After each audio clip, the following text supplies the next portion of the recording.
I'm super excited to have this very varied, I think, and talented panel with us this morning to talk about, I think, first of all, what it's like to decide to launch a new product, what that looks like, some of the challenges you go through doing that, particularly from kind of a brand-led perspective, and kind of what you need to think about once it's live and in the world as well.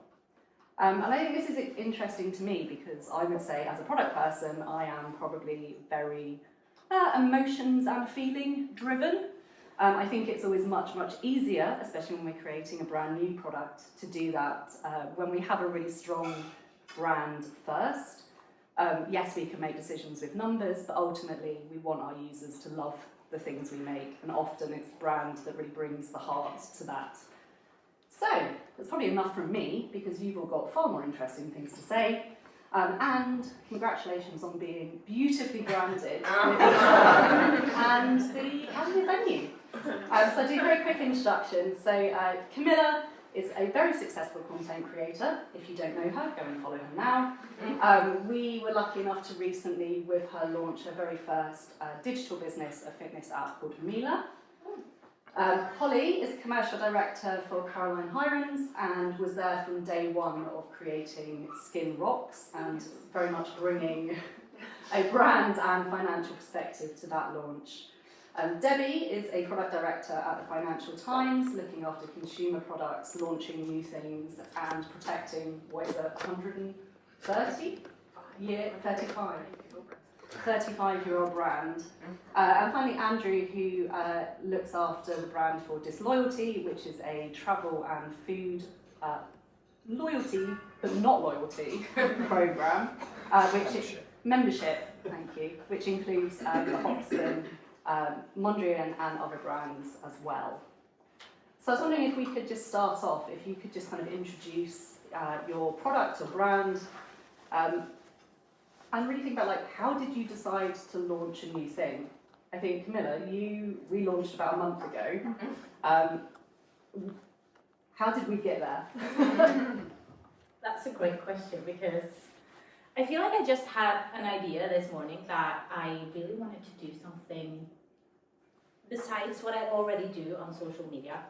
I'm a content creator, has been so since 2014 actually, so that's a long time. And the past few years, the presence of me on internet has grown, and I decided that I want to engage my community in a way that I'm not at the present moment. And let's be fair, I want to make money. Like, is it okay to say that? I hope so. Thank you. Thank you. It's out there. And I decided that I wanted to use my expertise as a personal trainer when I did this. And I thought, hey, why don't we make a fitness app? And to be honest, my idea when starting was to just make like a plain fitness app, bring my personality into it. But then Hannah from Plains reached out and said, like, hey, please do a meeting with us. And I was like, no. Thank you. No, I said no to Julie, my wife. I said, hey, nice of you to reach out to Hannah. But then I decided after all, and after working together with Plains for some time, we figured out that what we needed to do to launch something that wasn't out there was to build like my personality and my already existing brand into this new brand that people would want to be associated with. So I think I decided to launch just because I wanted to give something back to my community. I wanted to do something new. I wanted to engage them. I wanted to not have to do ads all the time on social media and do something like that instead. And did I answer the question, or have I again talked my way out of it? We'll do follow-ups. Amazing, thank you. Holly, obviously working Caroline, was the story kind of similar?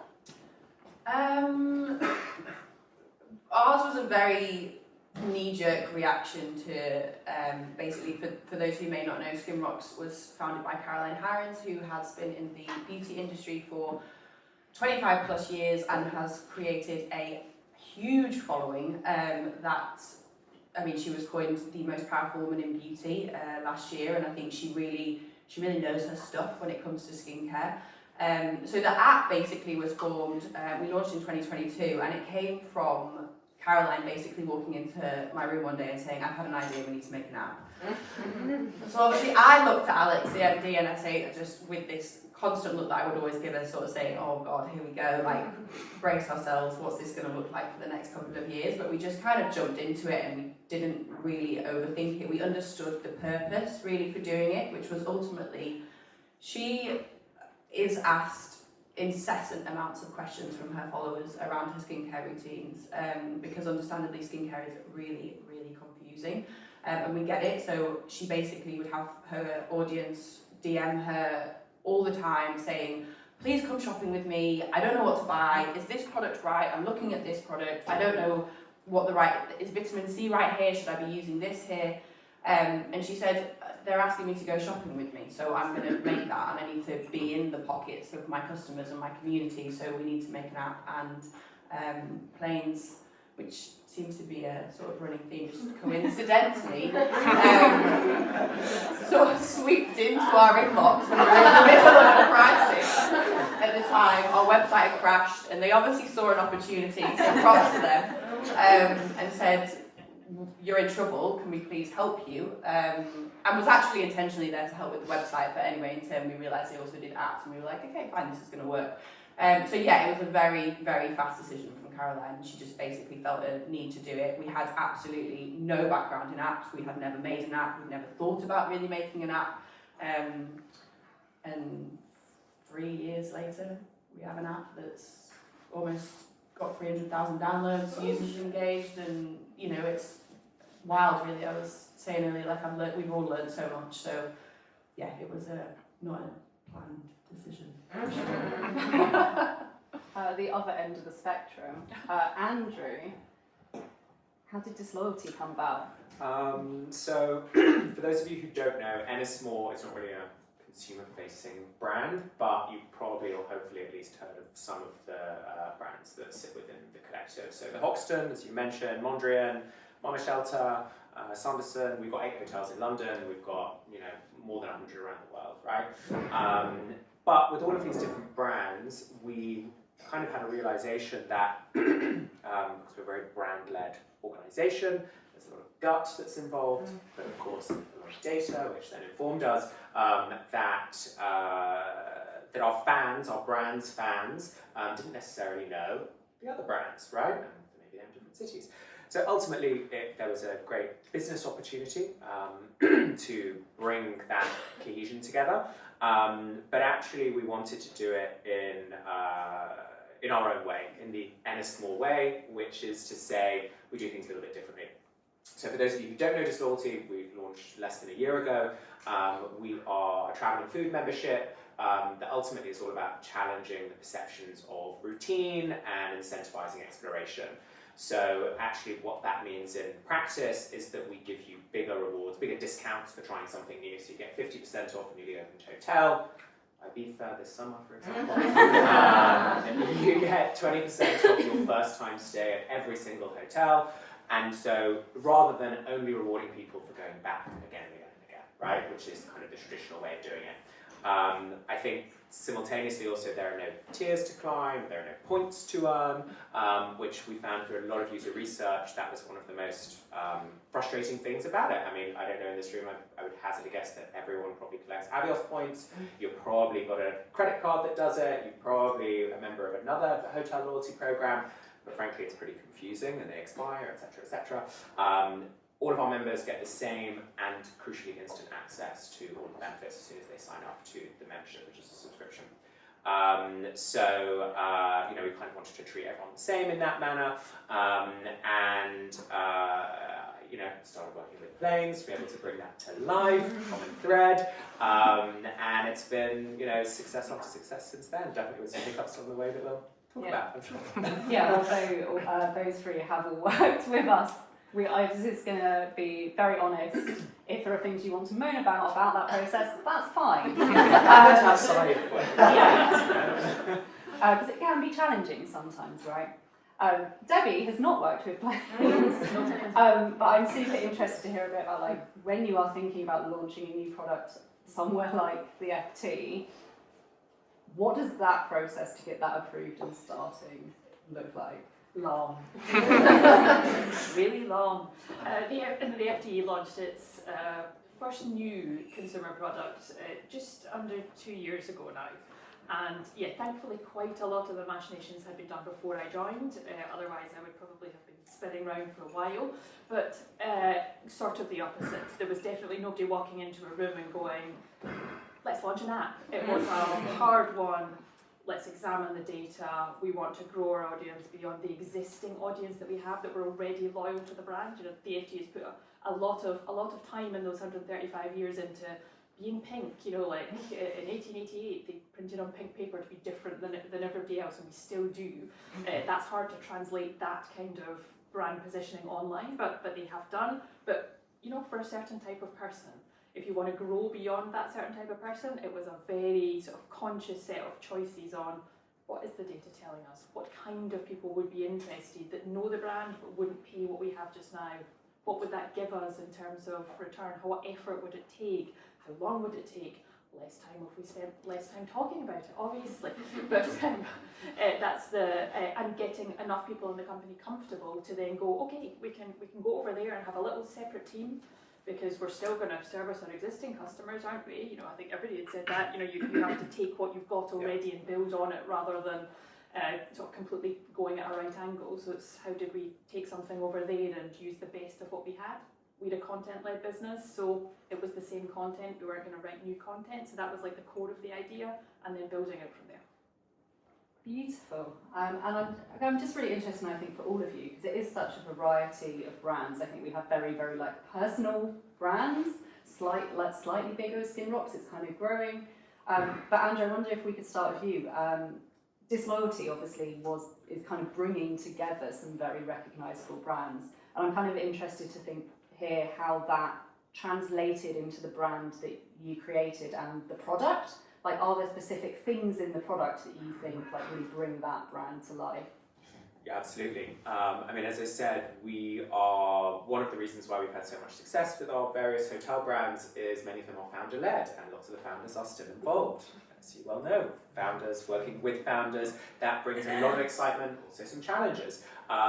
So, you know, at the time, what we could have done was, and it was definitely considered, but I would say for a brief second, is let's create something which can kind of sit in the background, allow all of these other brands to kind of, you know, take center stage.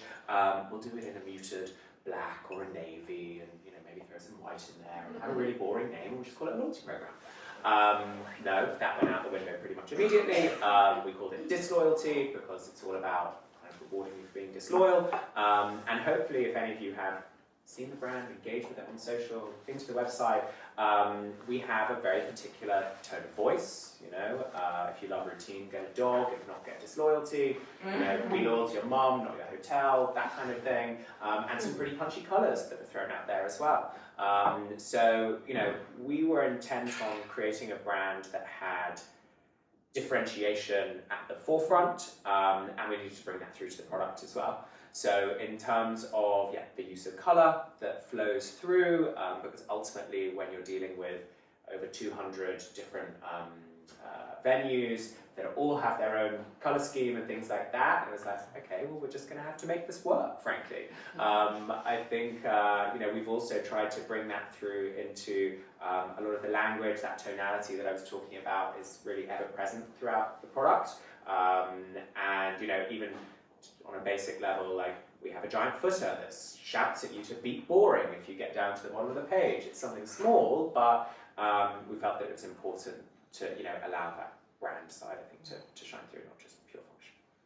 Yeah, I think when you look at Disloyalty, it is super clear that this is something quite different to a lot of things in the travel space. Which I think definitely also has its challenges, right? Yeah. Because no one was sat at home going, do you know what I would love? A subscription where I pay money to get discounts to travel and food. And so, you know, there is a level of explanation that you still have to do to keep it simple, beyond and on top of what we've got going on from a brand perspective. Yeah, absolutely. And I think that kind of how the proposition was brought to life, I guess now is still an iterative process, right, of what's the best way of explaining it, how do we test it more, how do we improve how it's doing. Debbie, you mentioned, obviously the FT is pink, very recognisable. How is that translated when you're creating new products for new audiences? Like, what does that look like for you? So I think one of the most interesting things is the fact that the brand itself is, as I say, very, very recognisable, very well known, but for a certain thing, isn't it? Even before I came, I've worked at the FT for about 2.5 years, and before I came to the FT, I didn't apply for the job that I saw advertised because I went, fat white men who work in the city. You know, that's what I thought. Actually, not like that at all. But you know, the brand brings something that is a strength in some senses, because it is true that it has lots and lots of content for people who work in the city, not just fat white men. Anybody who works in the city, and that's important because some of that is our great expertise. But yet, then felt quite inaccessible to even people who were slightly outside of that. You know, somebody more junior working in finance or accounting, or somebody who worked in tech who worked with finance brands. Like the brand almost felt a bit intimidating, or a bit like, this isn't for me. So the interesting question was, how do you take that goodness, the pink, and the reputation that comes with that? And I think that's the thing that I'm sure we'll talk more about today, but the reputation, and once you've built that, how do you protect it, but yet expand it to new people in a way that makes sense to them? And it's how do you balance that, but yet create something that feels more accessible? That's one of the reasons. So I think definitely one commonality we have here is the new thing. That's why we created a new thing rather than just extending the existing product and just making it much cheaper and trying to get people in that way. We went, oh, okay, we're going to go over here, we're going to create a new app that is slightly separate, that still has the best bits of the brand, still has content that feels like it's from the FT, but yet you're kind of slightly one step removed. So you don't have to go all in if you're not sure, and you can try it, and try it for free, and it's a much cheaper price point. So it was sort of trying to, as these things always are, where is the balance? Have we got it right? Still not yet. After 2 years, we're still walking a tightrope, and you know, back and forward on both sides to figure out exactly how you get that balance right. But that was more or less where we started, and the journey we're still on. Useful. And Skin Rocks. I guess, what has that journey been like? This is probably might be a surprise question, but I'd love to know a bit about like how you've actually extended Skin Rocks, particularly more recently, and kind of how the brand has grown as well. Yeah, I think it's important to sort of note that when we launched the Skin Rocks app, we were kind of in a process as a brand. We knew that, surprise, we launched a skincare brand last year, and so we knew that was kind of in the future plans. And we were in this phase for like a good couple of years where Caroline was very well established, like in her industry, and people knew who she was, and she was continuing to build her community. But we wanted to start building brand equity in Skin Rocks, like as an entity. So that was kind of the reason as to why, or one of the reasons why we launched the app, because we really wanted to start building that. And we're very unique as a brand in the sense that there's not many skincare or many brands out there that would, especially in skincare as an industry, that would happily recommend other people's brands. The app has 23,000 products on it, all from, obviously, they're not all our Skin Rocks products. We have almost 1,000 brands on there, and we confidently recommend other people's brands alongside now our own, which obviously we only launched last year. So the app had been out for sort of like a year or so prior. And I think that's most definitely one of our sort of edges as a brand, because we're really confident in saying, you can buy our stuff, but we're also very aware that as a relatively new brand, the skincare brand has been launched 18 months, we don't have every single product that you may want. So we don't have an eye cream yet, we don't have an SPF, like, we're not going to sit here and tell you that you don't need anything else, you only need to buy our brand and leave the rest aside. Like, it's a completely futile way of retailing your brand, knowing how people shop for skincare. And I think when we launched the app, we really realised, obviously, first and foremost, one of the biggest things that we had access to was data. And we really understood how, you know, we drill down into your skin concerns, what skin type, what are you looking to achieve, what are your skincare goals, and we obviously could see which brands and products people naturally gravitate towards as well. So we have a really rich picture of our community and our customer and what they're buying, and also from a brand perspective, that's also really interesting. Brands really buy into that, and we work with brands in a multitude of different ways commercially in terms of advertising their brand. And I mean, I really do think it's relatively or very unique in that we advertise. We have an app titled Skin Rocks. Our skincare brand is also called Skin Rocks, but yet we're there recommending a ton of different brands as well, and telling you to buy them. It's confident, and at times I'm often to Caroline like, we need to push our brand a little bit more, but at the end of the day, I mean, our app is named after our brand, so yeah, I don't know if that really answered the question, but No, it's really interesting. I think I guess what thing I hadn't really thought about is that actually by being very open, and I guess that's kind of Caroline's brand in a lot of ways, right? Is like, I'm recommending the right thing for you, I'm a trusted expert, is that's actually opened opportunities for you to learn so much more about your customers and maybe launch products that are going to be better suited to them. yeah, definitely. I mean, we were in a really fortunate position that, you know, Caroline intrinsically knows very well like what obviously products work for her. Our entire brand, skincare line, has been developed based on her expertise and knowledge. She's a qualified esthetician, you know, she has a lot of experience in the beauty world, but she also has listened for 25 years to her customers, her community, telling them what is working for them, what's not working for them, asking the questions. And so she's kind of just taken all of that information and then put it into her brand, and then obviously we've utilised that across the app as well. Great. And then Camilla, obviously, again, you're a brand. But I guess we went through the process when we started creating Mila of like, what is the brand that is not just you? Yeah. What was that process like? It was kind of weird because I've just been me for such a long time. And that's like the thing I've been selling. I've been selling my energy, I've been selling my knowledge, I've been selling my expertise to everyone that's been following me. But I also knew that when we were launching something that wasn't tied to like my face and my voice, we wanted to keep it a bit separate just because it gives the ground for like, what's it called, evolving it. After a while, because if I was just to launch like an app with my face, it would be me forever, and I would have to do anything and everything, and I would have to always be like at the center of the new business. But with Mila, we wanted to take everything that everyone knew from following me, everything they like, just like you said, everything that everyone has always been telling me, everything that I've gotten feedback on for 10 years, and we wanted to take that but materialize it into something new.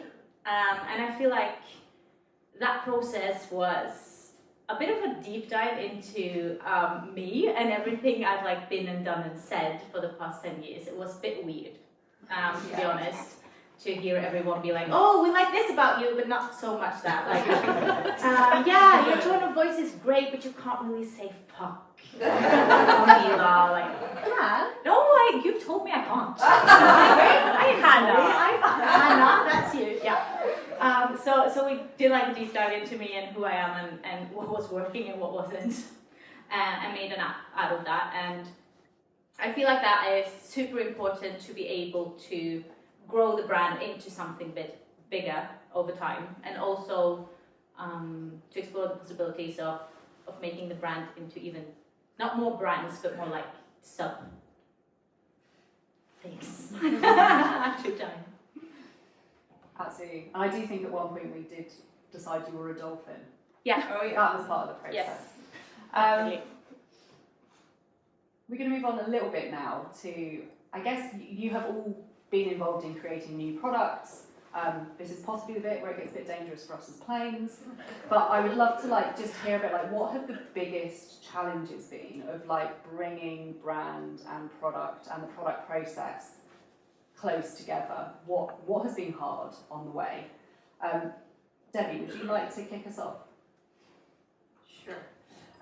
Maybe I get the easy starter. So I think for me it's very much that brand can feel quite fixed, particularly in a company that's existed for a long time.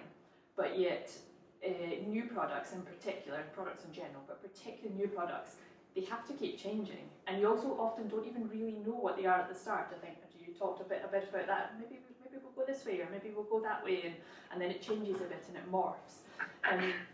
When we were working with the brand and marketing teams on the edit, one of the things that was really important, and it was a lesson I learned very quickly, but I wish I'd learned even earlier, is showing people what was possible.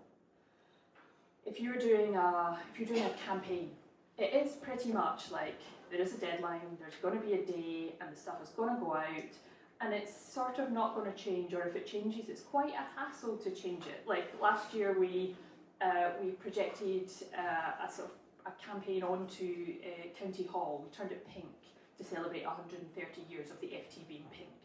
That was like on a day, and it had to be perfect, and it was never going to happen again. But yet, when we started to look at the app, you could feel that tension happening of me going, oh, we can like change that tomorrow if we want, and people going, yeah, like whatever, as if you're going to do that. And you go, no, really, we can, but why don't we try it like this and then see what happens, and let's put it in front of some people and see what they say. Whoa, no, because then once people have seen it, it'll have to stay the same. And really showing people what was possible, and the fact that we were not just able but willing to constantly evolve it and let the brand be part of the app, but not have to be some static thing either within or around it, was the thing that I definitely learned. Again, are we still learning that? Yes, absolutely. And is there still more to do? Yes, but the fact that you aren't at a single point in time, I think, is the powerful thing, but making sure everyone realises that. Beautiful. Andrew, do you want to carry on from there? Because I saw you grinning Lots away of- at some lots of of those nodding. bits. Yes, I mean, VP of brand, so I'm the fixed guy. No, I think for me, the biggest challenge from a product perspective, planes, but also like pre-planes, is the term MVP. I hate the term. I agree. And we've had this discussion, now people try and say minimal lovable products, or something like that. Exactly. It's essentially having to feel comfortable, or being told you have to feel comfortable because this is something within product of something going out that's not good enough. That is terrifying. And frankly, when we have brands that are well established, people have certain expectations of them. We're not starting as something completely afresh. To be told, oh, it's fine, there won't be that many eyeballs on you. You can change, we'll do a fast follow. That's the other one. Do a fast follow. Oh, sorry, but that fast follow has to be prioritised, and that'll happen next week. And actually, you've got some other priorities you want to go before that, so actually, it'll never get fixed. There can be a feeling of that. Obviously, how we avoid that is by working very closely with the product team, and ultimately that prioritization piece is really important, and I think that is something that we learn as brand.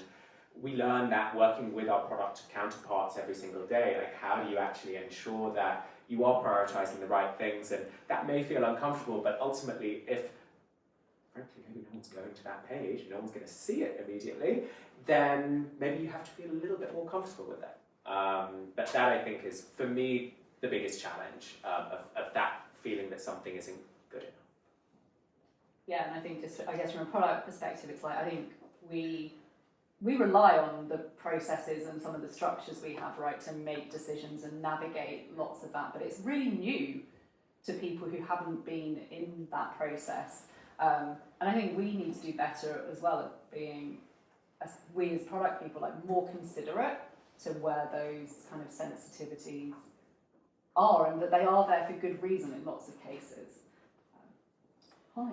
Yeah, that was all of everything you guys just said. It was like giving me PTSD to be back there again. I feel like I've left it behind, but now I'm fully there. Yeah. I mean, MVP, minimum viable product, wasn't even really a word that we comprehended what that was. So when I remember, as if CJ probably brought it up in a meeting, and we were like, so the intention is to launch it when it's kind of done, but we just need to get it out there and we need to get it into people's hands. And I remember sort of Alex and Caroline just sort of looking in horror at the fact that obviously because Caroline has such a loyal and quite frankly, intense audience and community, there was absolutely no effing way that we were going to launch something when it wasn't like 100% perfect. But the reality of the situation is an app, or anything to be fair, is never going to launch 100% perfect, and nothing really ever is 100% perfect. So that ability as a brand and as a business to get like really comfortable with putting something out there that could possibly not be just right was so hard for us. And it's the reason why it took us probably a year and a half to actually launch the app. Like, there was just always something that we could add. There was always something that just maybe that didn't feel quite right. Let's just go back to the drawing board and do it again. And I definitely know you guys probably would have been ripping your hair out for sure. But it's between brand and product, it's a real sometimes really feels like a tug of war. You know, you've got like product really wanting to go one way, and all of it. I'm very data led, so for me, I was like, I get it, I understand why you want to do it. But then you have Caroline, who is all feels and all emotion, and is, no, I know my community will want this, they've been asking me for it for ages, and these guys are like, it doesn't really make any sense like long term, and it's not what the focus groups are telling us and all of this stuff. So it was definitely a challenge.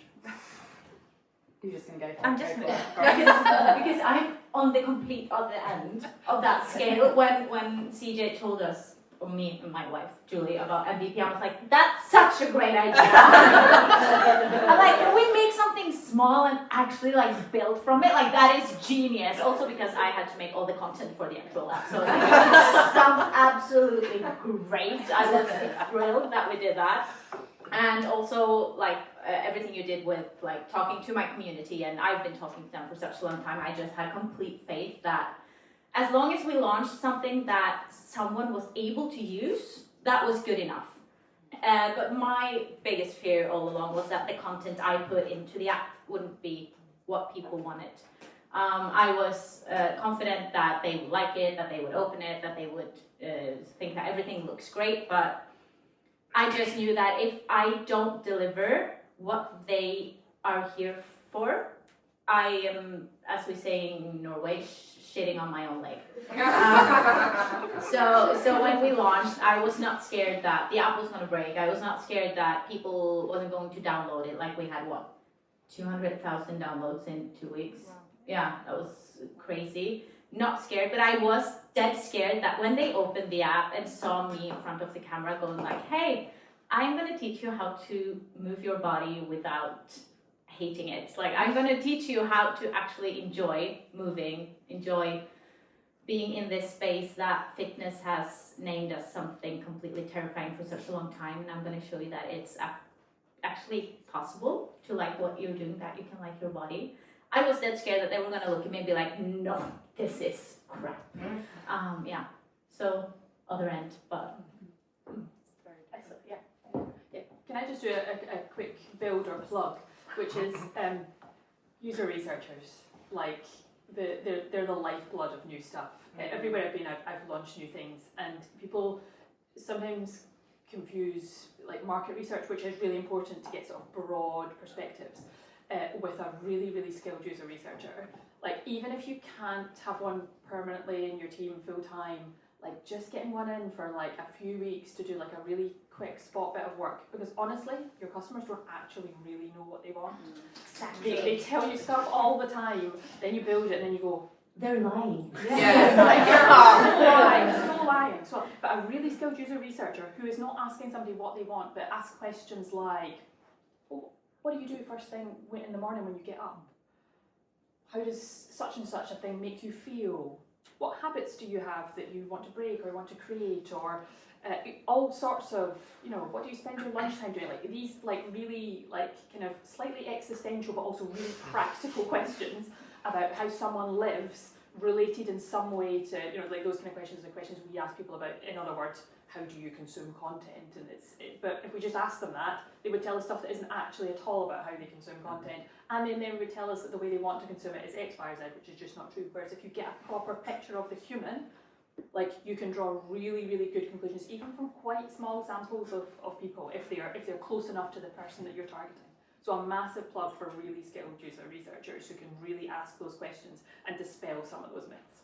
I think it's so funny that you mentioned that, because in my background from content creation on Instagram, TikTok, YouTube and all that, we see that all the time. Because you can of course ask your followers what do you want to see more of? And they'll all go, oh my god, I'd love to see a recipe. And you post a recipe and they just hate it. And people are like, okay, you lied. What do you want to see more of? Oh, workouts. And you post a workout and they hate it. And they do not know what they want. So I think that's a great tip. Maybe just my one addition there is a big watch out with user research. Of course, skilled is the word, right? Because ultimately, just being told, but a user told us. That's what a user said, and it's okay, but versus an entire company's worth of data, and we're believing these 4 people that wanted a free breakfast. It's that's a challenge, and that can also be something that makes me laugh. Yeah, I think all of you, all your products are launched on a really clear kind of insights that have come directly from interviews and really understanding your users, your customers, your fans, whoever they are. And I think that, you're right, Debbie, actually having that true insight, not just numbers, is what enables us, I think, to make both brands and products that really are useful to people and that they love. Speaking of brand and product, this might be the bit that gets a little bit spicy. We'll find out. But I guess, as a product person, and I'm sure brand people hear this as well, is you kind of hear about organisations being brand-led or product-led, and a lot of people debating what does that mean and what should we be doing. And I guess, I think the general answer here is that there shouldn't be a division. But I would love to hear from all of you really, what does the relationship look like? How does it, when it's working best? How should it work? I'm just going to let one of you go. If I'm holding on, I'll go first briefly. CJ said at the beginning, ultimately, brand and product, they have to work together to be customer-led. Your brand, your business is only going to go somewhere if you are listening to your customers, the insights that they give you, how they're actually going to engage with you. And brand is hopefully what provides that point of difference, the reason why they chose you over another product, but the product is perhaps one of the reasons why they stay. It's both of it, right? It's product allows them to realize the brand, to utilize it, to open it every single day, hopefully. But ultimately, we hope that it's being led by the customer.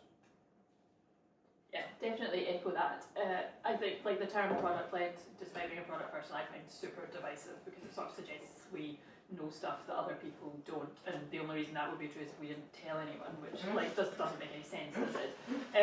But it's also, I think it's really important to acknowledge what your company is led by, because if you don't acknowledge that, you often, I find that's where you end up in problems. You end up skirting around the actual heart of it. If you are led by your founder, be honest about that and make that, just make that true. At the FT, I would always say that we're content led. Even if the product was really shonky, when it was years ago, people still bought it because they wanted the content. The content was the thing that was brand forward, and the thing that our reputation was built on.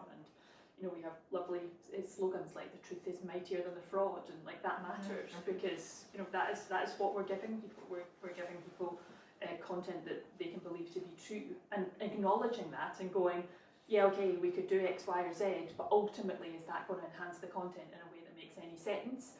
And hence, it's also, the brand sometimes has to take a smaller part, because really we want to show people what they're going to get, which is the content.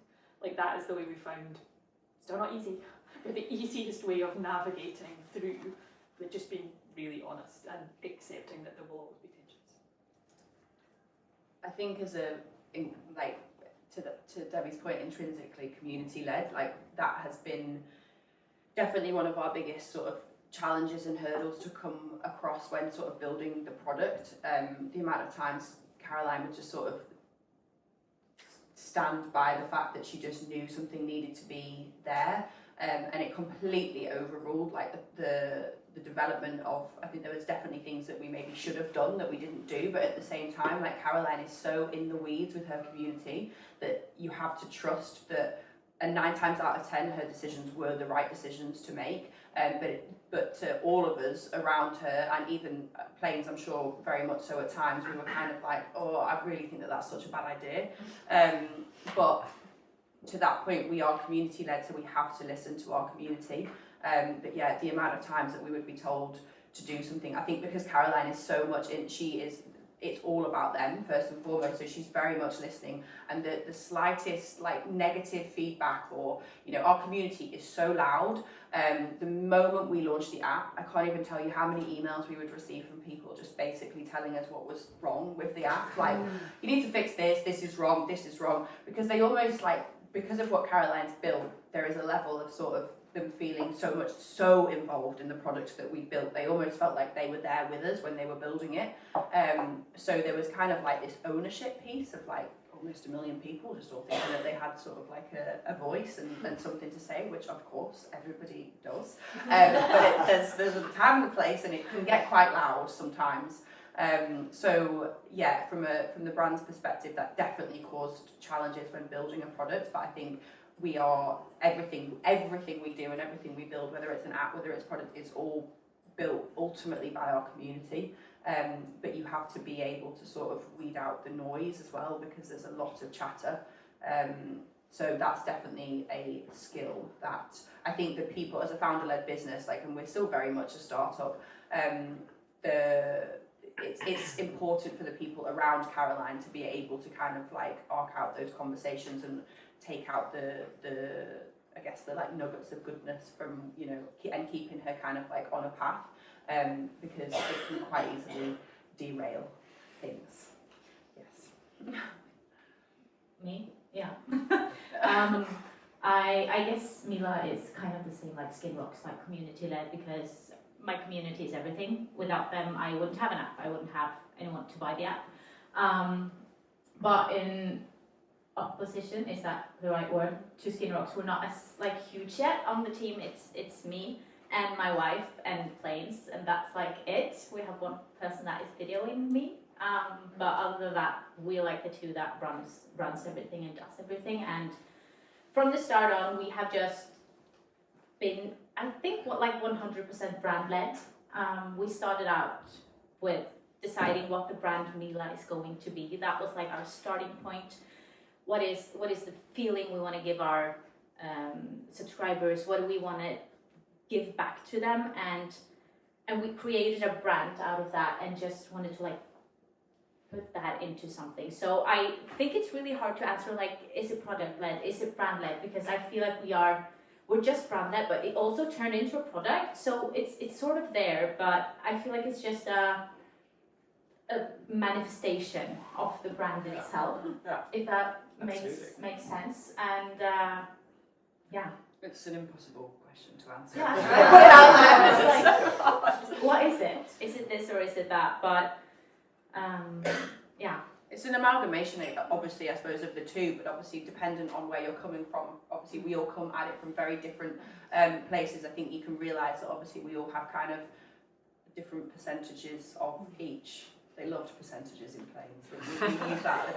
Do we? Yeah, well, we felt it, but I think that might have been just a combination of both of us kind of needed some like assurance of the decisions we were making about what percentage do we think that this is going to work, or you know, this particular feature is going to. I think it helped us kind of get into to understand what we were launching was kind of like the right, because it was all so unknown to us before we went into all of it. So it's a product and brand. It's very much different for everybody who comes into it, for sure.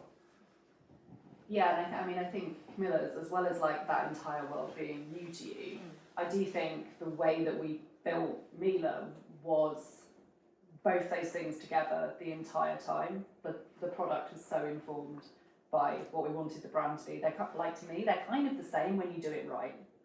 And I like to think that we did. As a kind of a final wrap up before we take some questions, I'm going to just wondering from each of you, if we have people in the audience today who are on the path to creating a new product, who are thinking about whether it's something that's right for their brand or their business, what piece of advice or watch out would you give them? I'll start with Camilla. Oh, thank you. Don't be scared to fail. Because I feel like I could give like, oh, you have to start with data, or you have to contact someone that's really good at what they do, but you have to be sure enough in yourself that failing is okay. Because if you don't dare to fail, you're never going to try, because the risk is always there. Like, I could fail with Mila tomorrow, I could fail next month. I'm always scared of failing. I go in and check like our subscribers every day, and I'm like, oh my god, what if it goes down? It means that I'll lose my job, everything goes to hell. Words I shouldn't be saying with Mila. But the thing of like trusting yourself enough to daring to fail is just the most important thing, and put it out there before you're sure. Yeah, I think. Yeah, I think to kind of continue from that, my piece of advice would be, especially speaking from an outsider, is like not to put. It's kind of contradicting what you're. I don't want to contradict, because I'm fully on. I 100% agree, but it's more just don't. You have to know that like the road ahead is going to be a road that never ends. And it's an exciting road, there's bumps in the road, there's going to be a whole lot of stuff you never anticipated you were ever going to come across. But the uniqueness, I think, of an app that we fully did not take into account when obviously Caroline had this wild idea that definitely was the right idea, but difference to physical product is obviously like the iterations, the app, like everybody players kept saying to us, what you see the app is and what you finally agree to launch with is not going to be what you see in 6 months, it's not going to be what you see in a year, it's not going to be what you see in 5 years. And I think that for anybody going into this is just like be aware of that, but please don't let it put you off, because it honestly was like and is the best experience and the best thing, and I don't think we've really even scratch the surface with where we are with the Skin Rocks app specifically. But yeah, just it's a continuous evolution, and don't be Scared. Slightly scared. No, it's it's just it never ends. But I think that's what makes it really exciting if you harness that. But I'm just saying it because we have no idea. Wow, how do I? We're on an eternal road to nowhere. So I will take a slight left turn and say something slightly different, which is if you already have stuff, like in some cases, people didn't have, there wasn't really a digital footprint that made sense to launch on, but quite a lot of the time. Because I absolutely do agree that, in the last place I worked when we learned something new, somebody asked me after 4 years what percentage done were we, and honestly my answer was just a laugh in their face. Even after 4 years. The thing I would say is if you do have a digital footprint, or if you have somewhere to start, really think about whether you actually need something new right away, because launching something new is really hard, as demonstrated. That doesn't mean you shouldn't do it, but is that where you start with your new thing? Can you build out or start, a little sideline to something you already have, or adding a little closed door to a part of your site that maybe nobody visits very often to see what happens. Is there something you can do that starts from where you're at rather than going straight to the new thing? Because one, that can get you comfortable more quickly. 2, it is just quicker, and 3, it starts that process and getting that information, getting that feedback, and seeing whether you're headed in the right direction, and then you can go for the absolute brand new thing, because that comes with all sorts of other things like marketing spend and talking to Apple and Google about the App Store, and people have been through that pain, all those things. Can you do something that doesn't take you there straight away if you have some kind of footprint you can use? Last comment. I guess what I would say is, this maybe sounds a bit negative, off the never-ending road and maybe don't do it, is, I guess make sure that you have at least a level of confidence that what you're doing is different. Like ultimately, there's a lot of crap out there. right? And like, do we want to put more crap out there? No, ideally, right? We want to wake up ourselves, especially if you're launching it yourself, you want to feel proud of what you're doing. So really, take a moment to think, do my potential customers, do I think they want this? It goes back to the research piece from an insight perspective. Is my brand different? Like, think when you look up, what's blands, everyone's calling it now, because you open up something, or you look on Instagram, everything looks exactly the same. And yeah, that might be quicker, it might be easier, you get a Canva, you get a little template, you make it work. But ultimately, if you don't ensure that what you're doing is differentiated from a brand perspective, from a proposition perspective, unless you're very, very lucky, it's probably not going to go anywhere. I'm sorry to say, It's true. but I think that what will certainly help you is having a product that is brilliant, that people find utility with, and that helps to bring that to life. But really take that time to ensure that what you're doing is differentiated. We've only got one life, live it once, etc., etc. But try not to put out something out there that there's already thousands of. But it's also okay to put out crap until you find out what you're really gonna do. Because I've done that. Sure. I thought at the end there you were going to say, work with Blaze. I thought that was implicit. Fantastic. I believe we're going to do questions. I don't know how we're going to do questions, so I'm hoping someone's going to tell us. I can be the microphone. Imogen has the microphone. If you would like to ask a question to the whole panel, or indeed any one member of the panel, give us a wave. Oh, they're scared. There's one. You don't have to walk back. Oh, wow. Hi, thanks everybody, great listening in. My question is a bit about, you all have distinct brands, punchy colors and strong tone of voice, pink paper, founder-led businesses.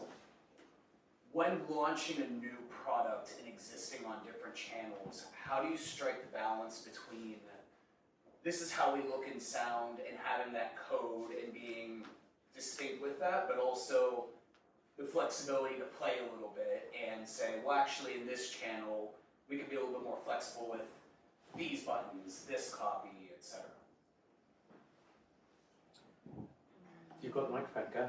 Oh, because I'm so good at that. No, is it on still? Yeah.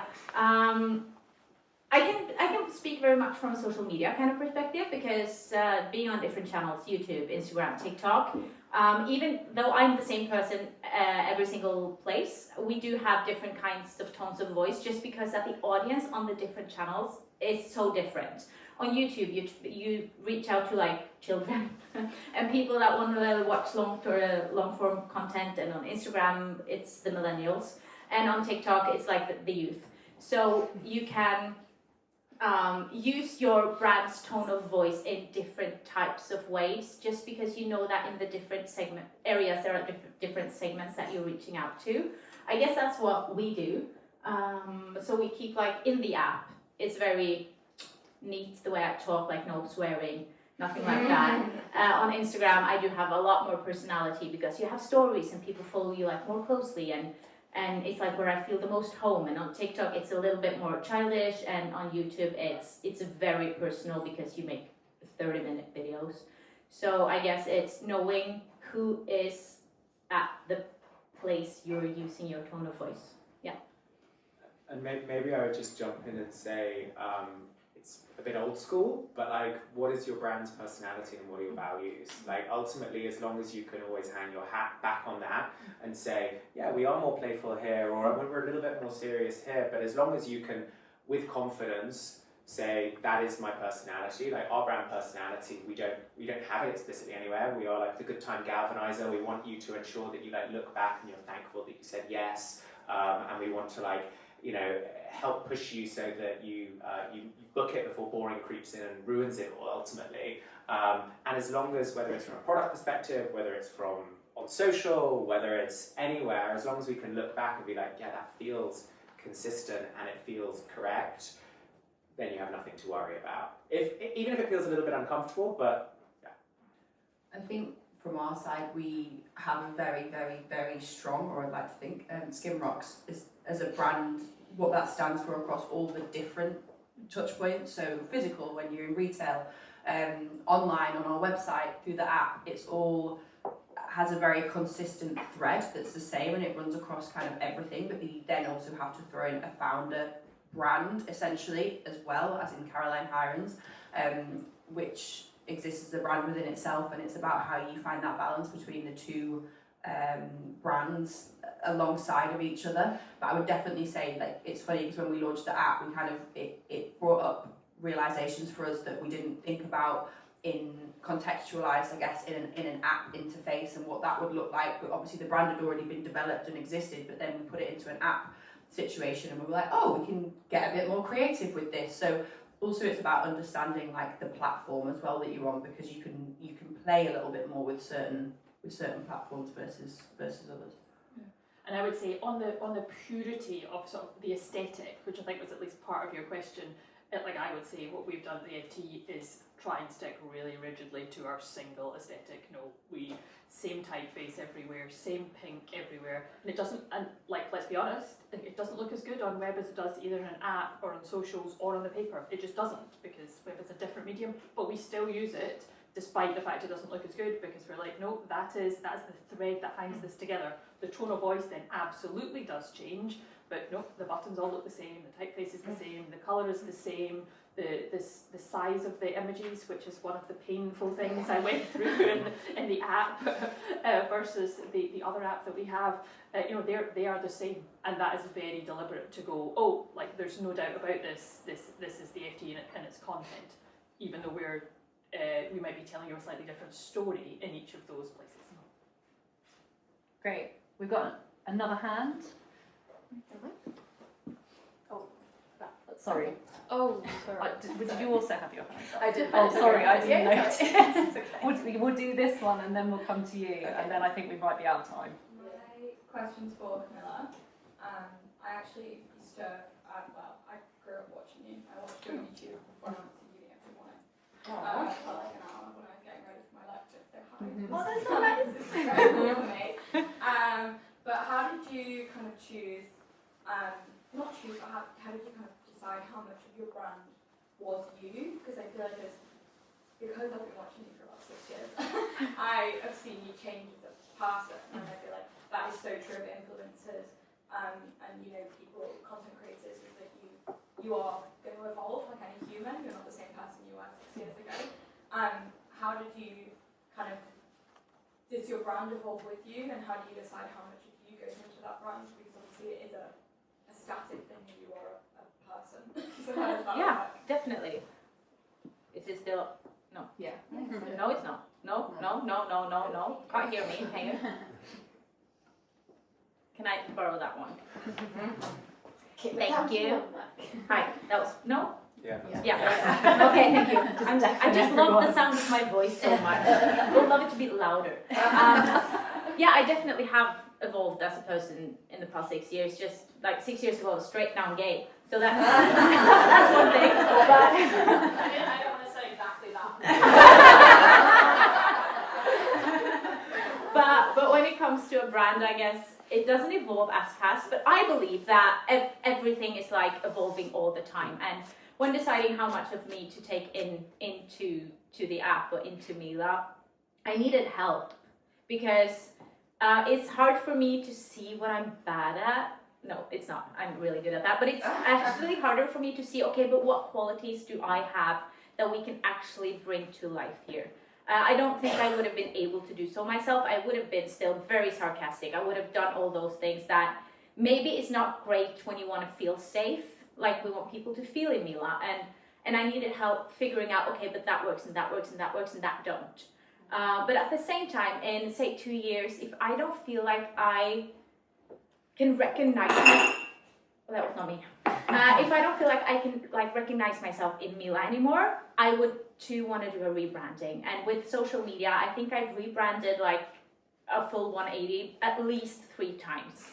At least. And as long as you are open and you're honest with your audience, being like, hey, I don't feel like this resonates with me anymore. I don't feel like I'm that person anymore. Like I started off, I was eating disordered. I wanted to be skinny. I became a personal trainer because I thought that for the first time in my life, I can have a fucking 6-pack.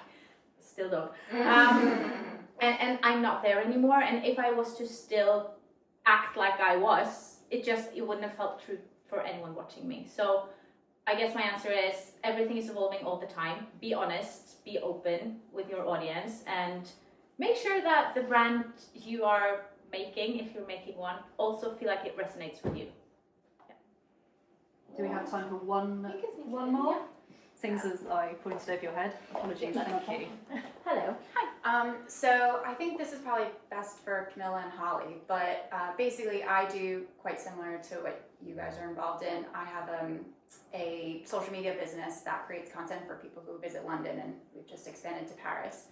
So thinking about creating an app, obviously for brands like us, the investment is probably, it's a bigger deal maybe as opposed to if you have budgets like Ennismore and FT.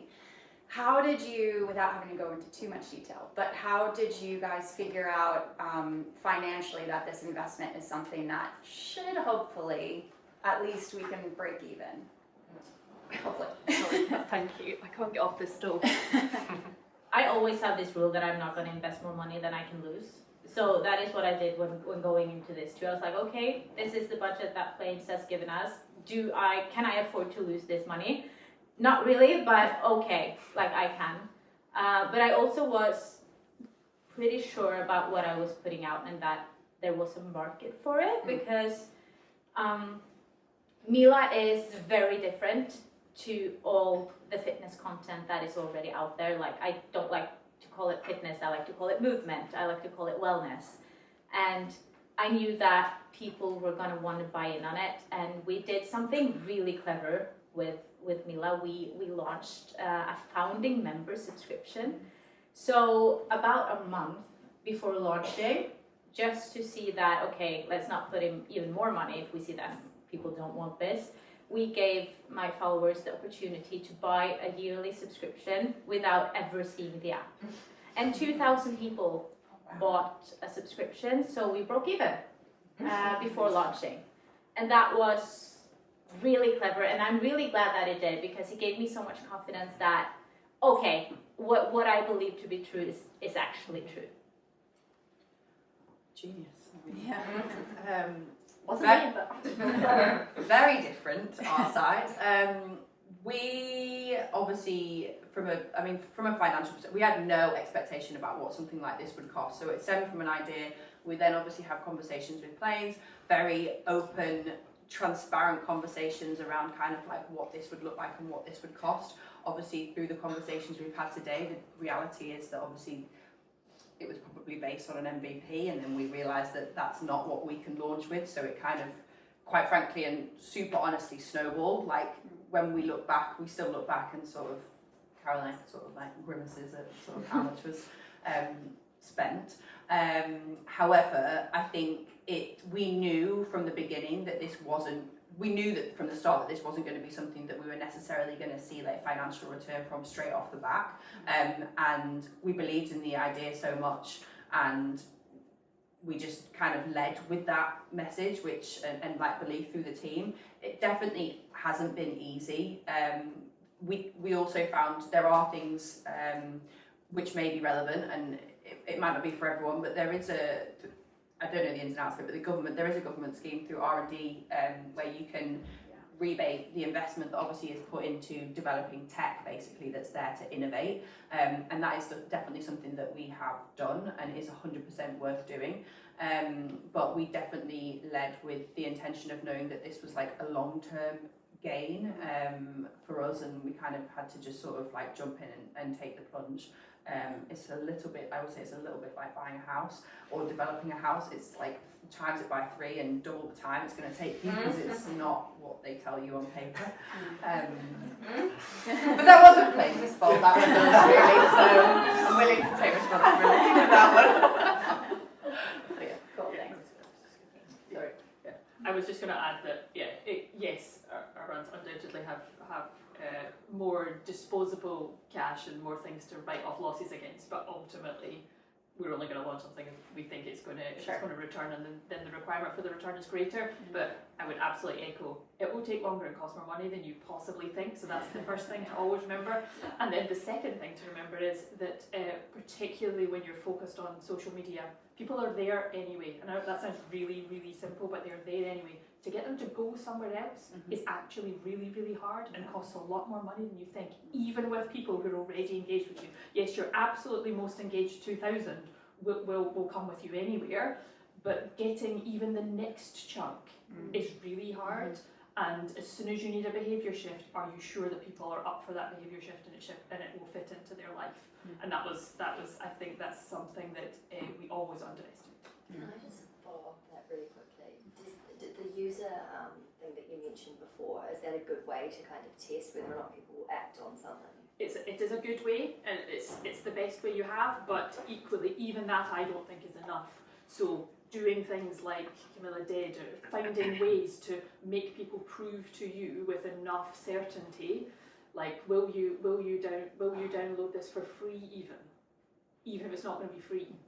Amazing how many people get to that button, and even though it's going to take them 1 second on their Wi-Fi, and they're just, I can't be bothered. But it's the proportion who will enough. Like even going further than just the research, I think is really important. And being really honest with yourself each step of the way. Is this still the right thing to do? And does this next step make sense? That is so true. I just want to add that we didn't spend any more money or spend any more time than we initially decided on. Actually, we launched before because we were going to spend 6 months and we spent 5. But yeah, I think that might be one of our, what do you call that, when you have advantages from social media too, is that we already know the engagement of our users. Like I can go back seeing how many link clicks, how many bought. I have reports from collaborations I've done. So I know how many of my followers are willing to actually buy into what I'm even selling for other people. And when I'm selling it for myself, that number is only going to be higher. So if you do that, and if you have that data, go back and have a look so that you get like some more insight in how many people are actually willing to contribute to what you want to sell. Fantastic. I think that wraps us up. Some thank yous, obviously. Thank you to the 4 of you for being here and providing such brilliant insight. Do a little...